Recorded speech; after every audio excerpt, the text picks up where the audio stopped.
ಅಜ್ಜ ಹೆಂಗೈತೆ ಮೈಗೆ ಎಂತಿಲ್ಲ, ಇವತ್ತು ನಾನು ಕನ್ನಡ ಮಾತಾಡುದಾಯ್ತಾ, ಎಲ್ಲ ಮನೆಯವರ ಹತ್ರ ಎಲ್ಲ ನಾನು ಇವತ್ತು ಕನ್ನಡ ಮಾತಾಡುದು. ಹಾಗೆ ನೀವೆಂತ ಊಟ ಮಾಡುದಾ? ಮಾಡಿ ನಾನು ಸ್ವಲ್ಪ ದೊಡ್ಡನ ಹತ್ರ ಹೋಗ್ತೀನಿ. ದೊಡ್ಡ, ನೀವು ಕನ್ನಡ ಮೀಡಿಯಂ ಟೀಚರ್ ಅಲ್ಲ, ನನಗೆ ಸ್ವಲ್ಪ ಶುದ್ಧ ಕನ್ನಡ ಕಲಿಸಿ ಆಯ್ತಾ, ನನ್ನದು ಗೊದ್ದೆ ಕನ್ನಡ ಅದಕ್ಕೆ.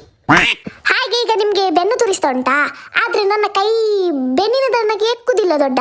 ಹಾಗೆ ನಾನು ಕುಂಡೆ ಹತ್ರ ತುರಿಸ್ತೇನೆ, ಕುಂಡೆಯಿಂದ ಮತ್ತೆ ಬೆನ್ನಿಗೆ ನಿಮ್ಮ ಸಿಗ್ನಲ್ ಹೋಗ್ತದೆ ಆಯ್ತಾ.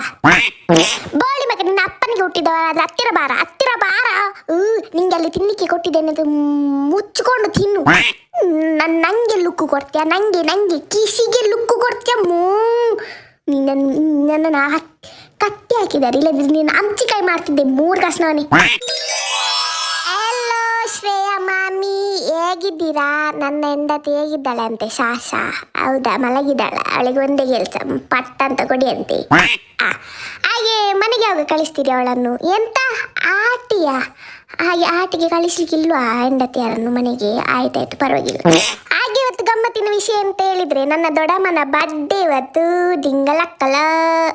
ಹಾಗೆ ಇವತ್ತು ಮನೆಯಲ್ಲಿ ಶೇಮೆ ದಡ್ಡೆ ಮಾಡ್ತಿದ್ದಾರೆ. ಹಾಗೆ ಶೇಮೆ ದಡ್ಡೆ ಮಾಡುವಾಗ ನಂಗೆ ಪದ್ಯ ನೆನಪಾದದ್ದು, ನಮ್ಮ ಇಂಟರ್ನೆಟ್ ಅಲ್ಲಿ ಫೇಮಸ್ ಪದ್ಯ ಉಂಟಲ್ಲವ, ಹಾಗೆ ಕಿಶಿ ವರ್ಷನ್ ಒಂದು ಇರ್ಬೇಕಲ್ಲ.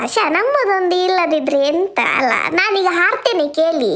ನಾನು ಎಲ್ಲ ಸೇರಿ ಸೇಮೆ ದಡ್ಡೆ ಮಾಡುವಾಗ ನಾನೊಬ್ಬ ಬಡವ, ಆ ಪುಂಡಿ ಮಾಡಿದೆ ಡಿಂಗಲಕ್ಕಲ. ಹಾಗೆ ಮತ್ತೆ ನಮ್ಮ ಇವತ್ತು ದೊಡ್ಡಮ್ಮನ ಬರ್ಡೇ ಇತ್ತು. ನಾವು ಚಂದದಲ್ಲಿ ದೊಡ್ಡಮ್ಮನ ಬರ್ಡೇ ಸೆಲೆಬ್ರೇಟ್ ಮಾಡಿ ಕೇಕ್ ಎಲ್ಲ ತಿಂದು ಮತ್ತೆ ದಿನವನ್ನು ಮುಗಿಸಿದ್ದೀವಿ. Thank you for watching.